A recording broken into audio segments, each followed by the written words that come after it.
Welcome back to our channel, where we dive deep into the Bible and uncover the mysteries of God's Word.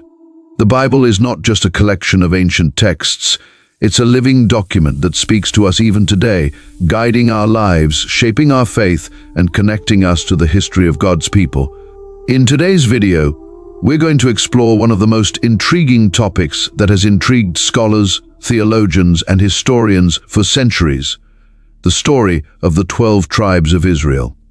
Who were these tribes? What promises did God make to them? And what happened to their descendants? Did they truly vanish from history, or are their descendants still among us today? And most importantly, what does the Bible really say about their fate? In this video, we'll explore the birth of these tribes, their dramatic dispersal across the ancient world, and the astonishing prophecies that speak of their future. From the miraculous birth of Isaac to the modern-day implications of God's enduring promises, this is a story you won't want to miss. If you're ready to uncover the truth behind the 12 tribes of Israel and see how it might impact your own life today, make sure to watch until the end. You'll be amazed at what you discover.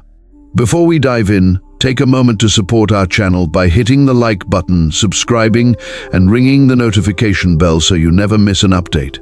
And don't forget to leave a comment and share this video with others. It helps us reach more people with these incredible biblical insights. Now, let's get started on this epic journey through history, prophecy, and faith. To understand the origins of the 12 tribes of Israel, we must begin with the story of Isaac, the long-awaited son of Abraham. Isaac's birth is a pivotal moment in the Bible, as it marks the beginning of the fulfillment of God's covenant with Abraham, a covenant that would have profound implications for the future of Israel and the entire world.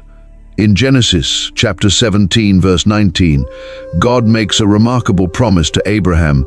Then God said, "No, Sarah your wife shall bear you a son, and you shall call his name Isaac. I will establish my covenant with him for an everlasting covenant, and with his descendants after him."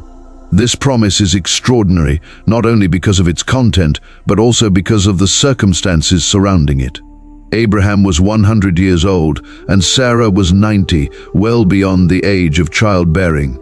Yet, God's promise defied natural laws, demonstrating his sovereignty and power. As we see in Genesis chapter 18, verse 14, God reassures Abraham and Sarah with a rhetorical question: "Is anything too hard for the Lord? At the appointed time I will return to you according to the time of life, and Sarah shall have a son." This question underscores the central theme of God's omnipotence, his ability to fulfill his promises regardless of human limitations. Isaac's birth is not just a miraculous event, it is the cornerstone of the covenant God made with Abraham. This covenant, first articulated in Genesis chapter 12, verses 2 to 3, includes several key promises. "I will make you a great nation. I will bless you and make your name great, and you shall be a blessing. I will bless those who bless you, and I will curse him who curses you, and in you all the families of the earth shall be blessed." These promises are further expanded in Genesis chapter 15, verse 5, where God emphasizes the countless descendants Abraham will have. Then he brought him outside and said, "Look now toward heaven, and count the stars if you are able to number them."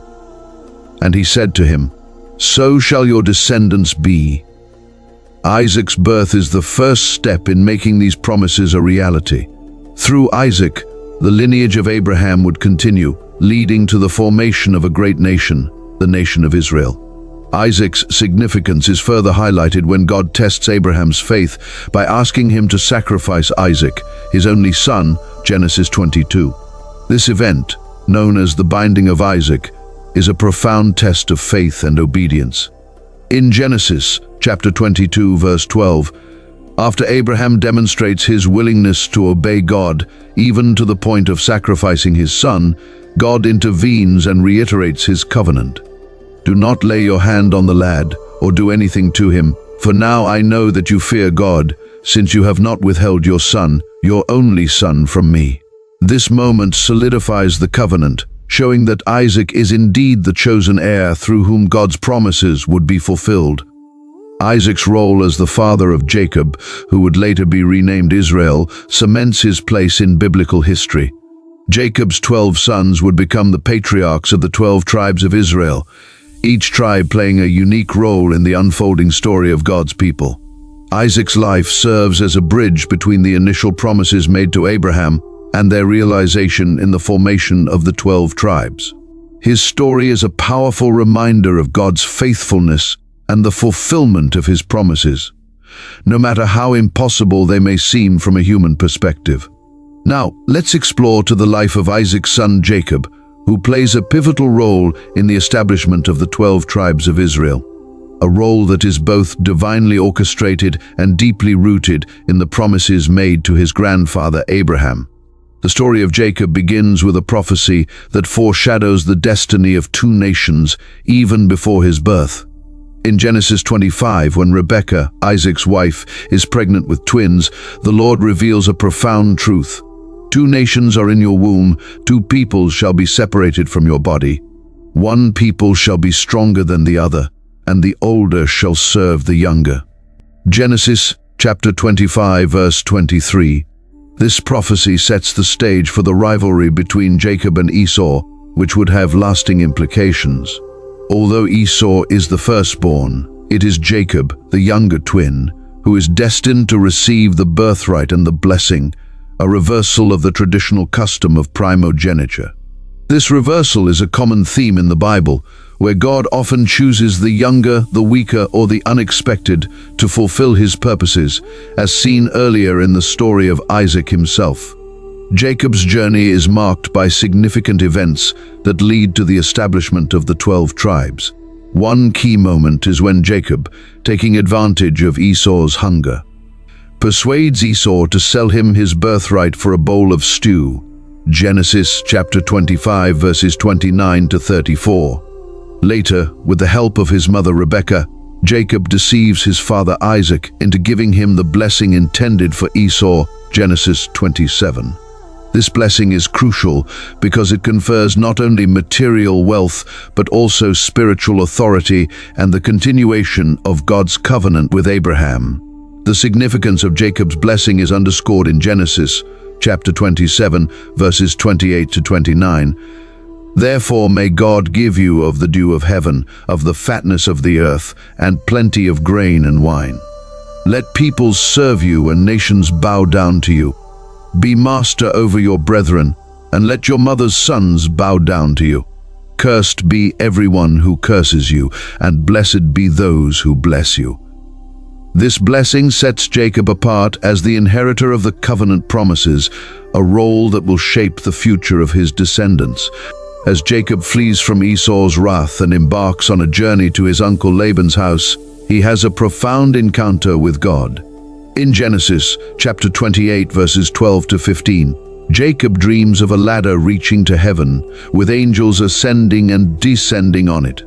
God stands above the ladder and reaffirms the covenant made with Abraham. I am the Lord God of Abraham your father and the God of Isaac. The land on which you lie I will give to you and your descendants. Also, your descendants shall be as the dust of the earth. You shall spread abroad to the west and the east, to the north and the south, and in you and in your seed all the families of the earth shall be blessed. This divine encounter is significant because it marks a turning point in Jacob's life, solidifying his role as the carrier of the covenant.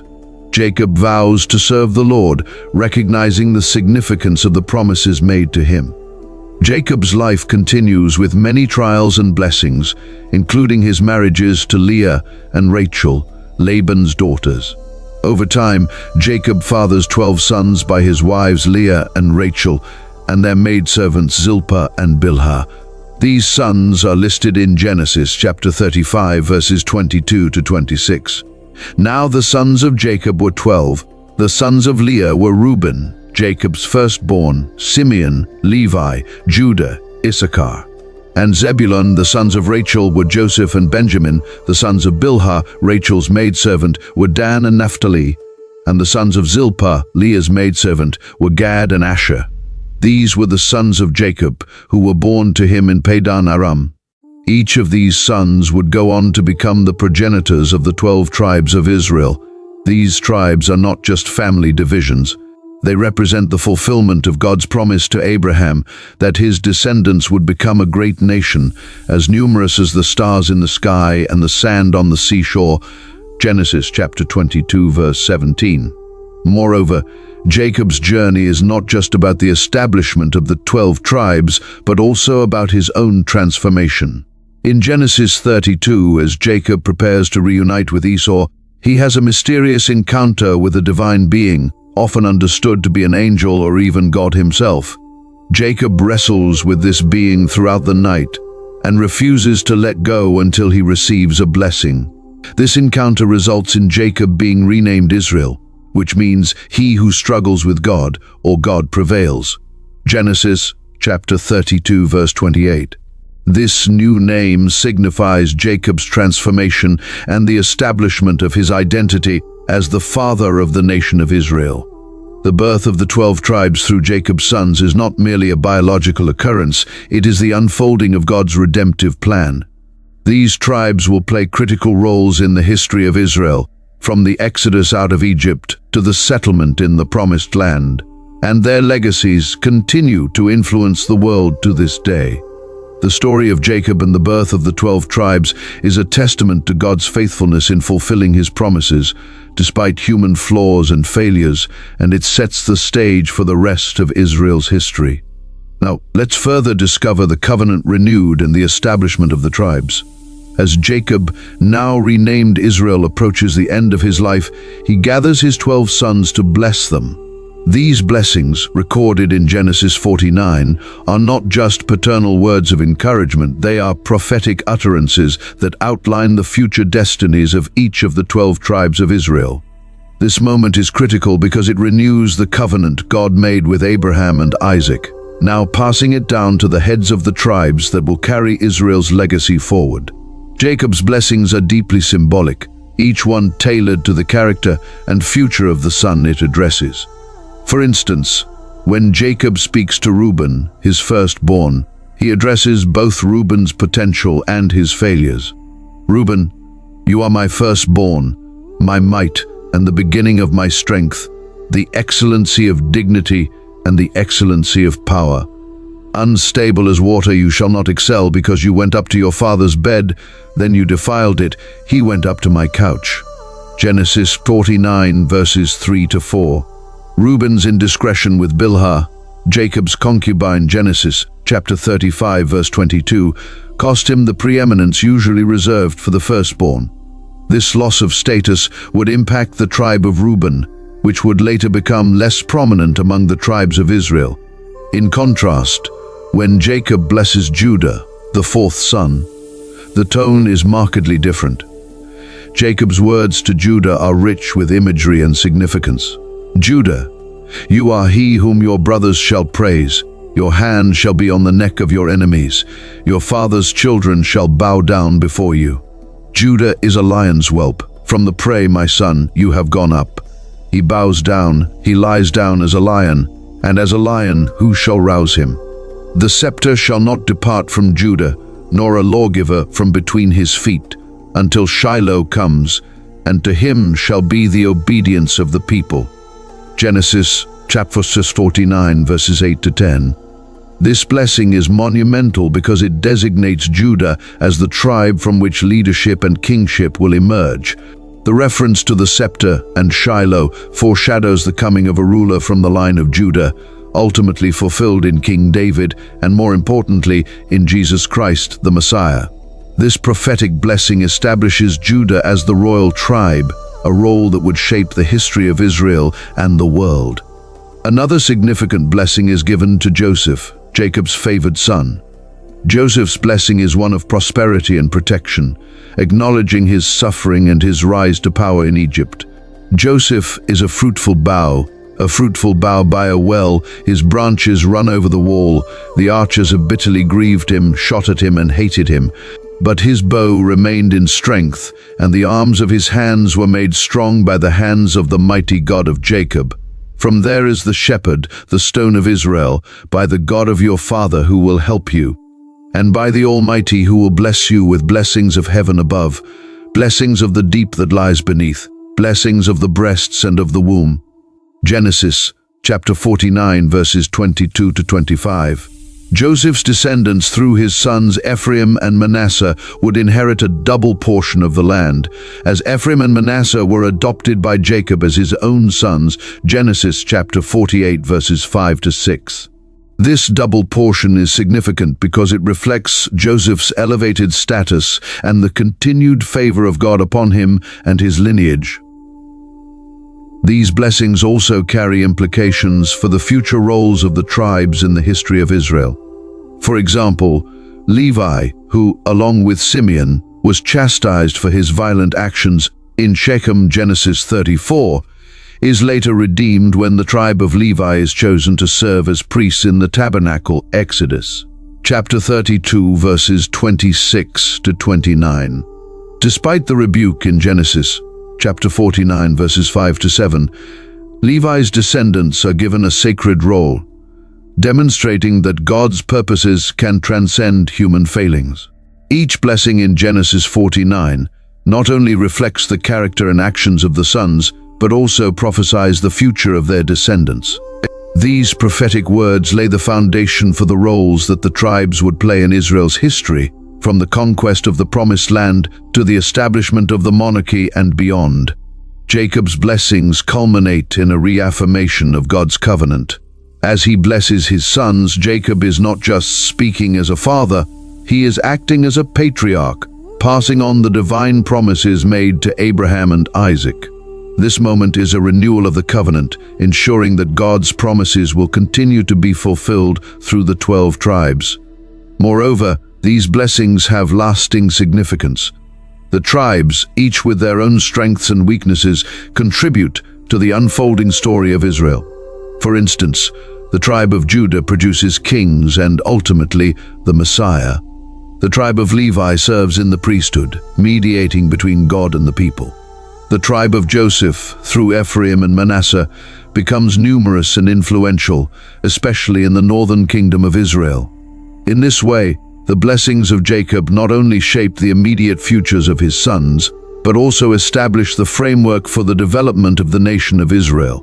The covenant is renewed, and the foundation of the 12 tribes is solidified, ensuring that the promises made by God to Abraham, Isaac, and Jacob will be carried forward through their descendants. Now, let's explore further to the division of the land and the role of the tribes.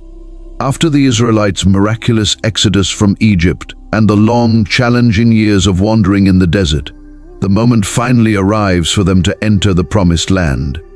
This land, which God had promised to Abraham, Isaac, and Jacob, becomes a tangible fulfillment of his covenant. The division of the land among the 12 tribes of Israel is a significant event that underscores the faithfulness of God in keeping his promises.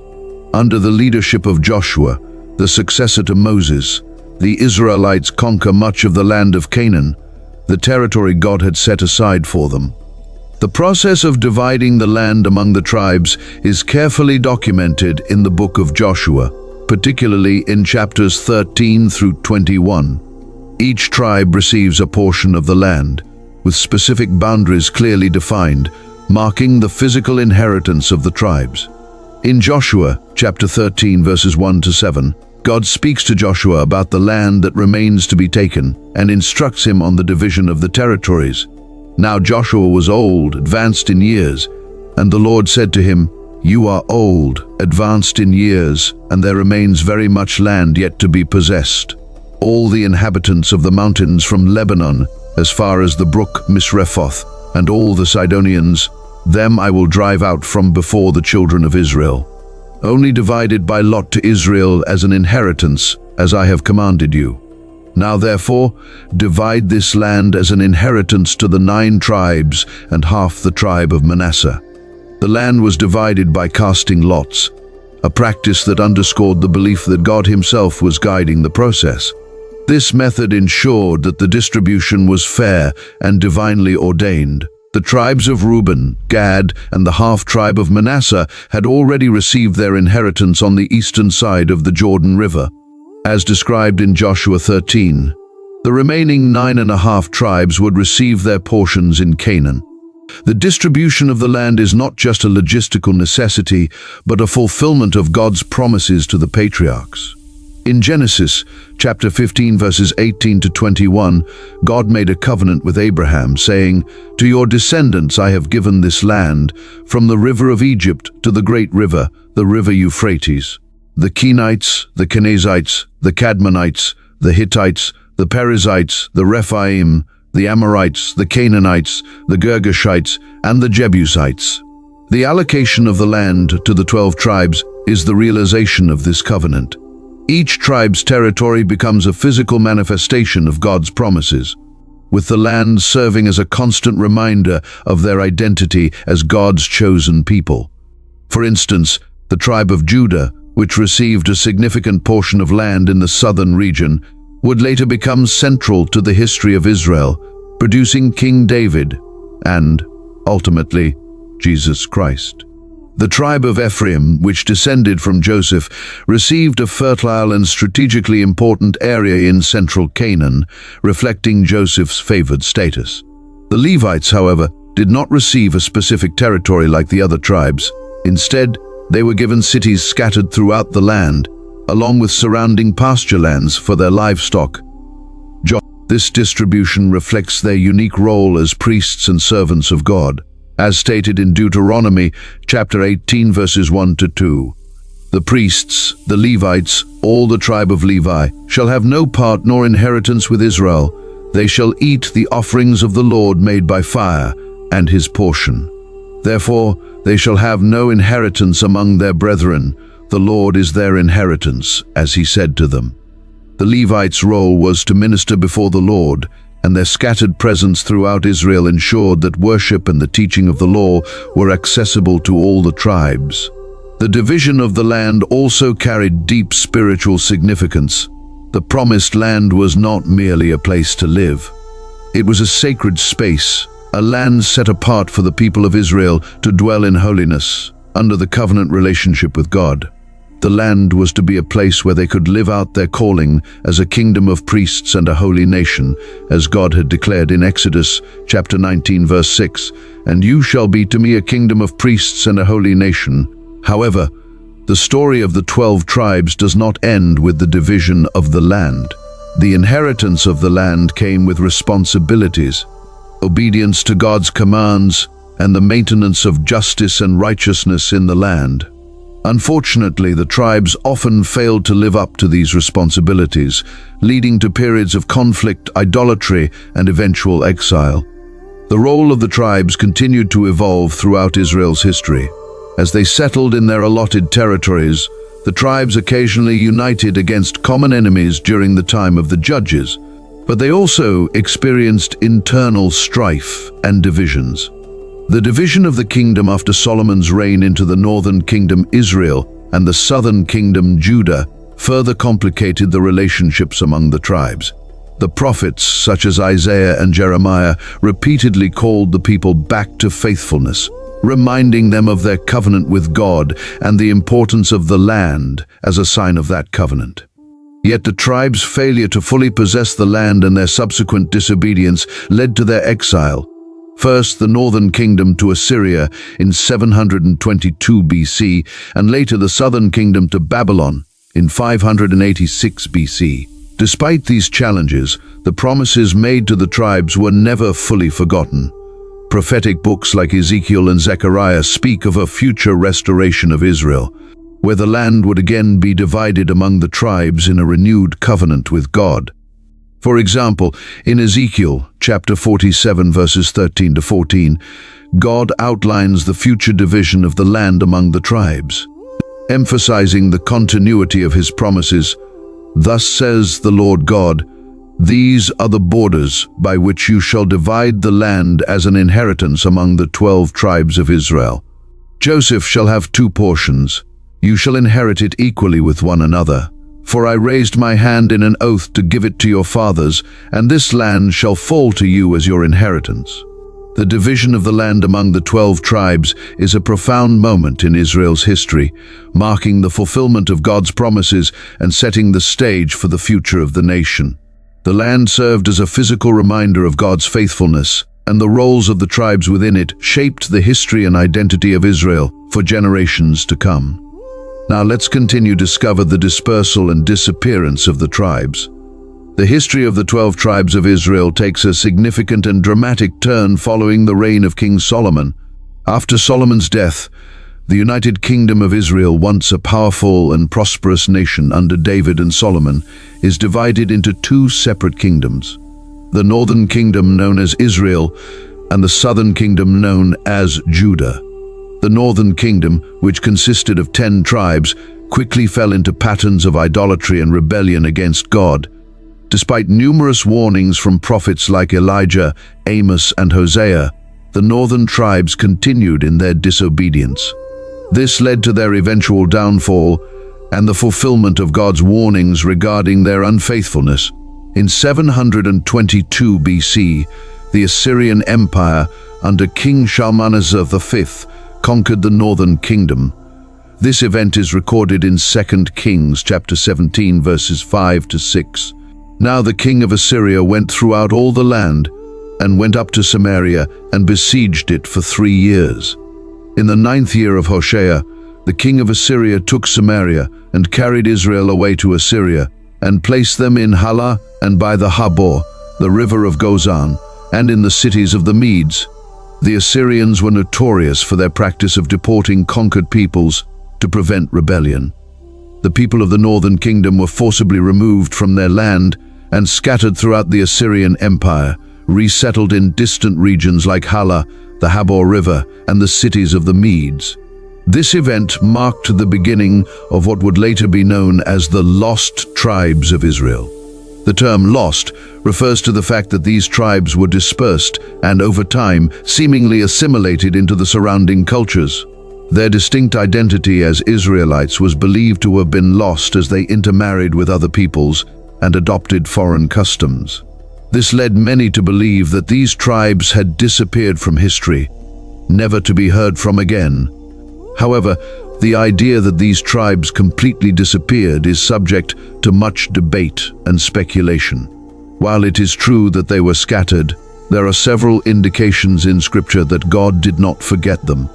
For instance, in Amos chapter 9 verse 9, God speaks through the prophet Amos, saying, "For surely I will command, and will sift the house of Israel among all nations. As grain is sifted in a sieve, yet not the smallest grain shall fall to the ground." This verse suggests that while Israel would be scattered among the nations, they would not be entirely lost to God. The imagery of sifting grain implies that although the tribes would be spread out, they would still be preserved in some way. Additionally, in Hosea chapter 1 verses 10 to 11, there is a prophetic promise of restoration. "Yet the number of the children of Israel shall be as the sand of the sea, which cannot be measured or numbered. And it shall come to pass in the place where it was said to them, 'You are not my people,' there it shall be said to them, 'You are sons of the living God.' Then the children of Judah and the children of Israel shall be gathered together, and appoint for themselves one head. And they shall come up out of the land, for great will be the day of Jezreel." This passage hints at a future reunification of the scattered tribes with the southern kingdom of Judah. It speaks to the enduring nature of God's covenant with Israel, despite their disobedience and exile. The concept of the lost tribes has intrigued scholars, theologians, and historians for centuries.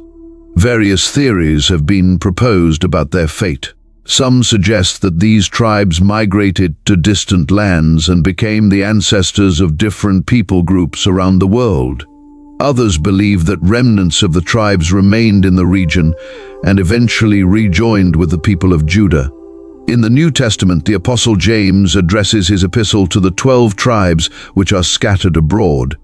James chapter 1 verse 1.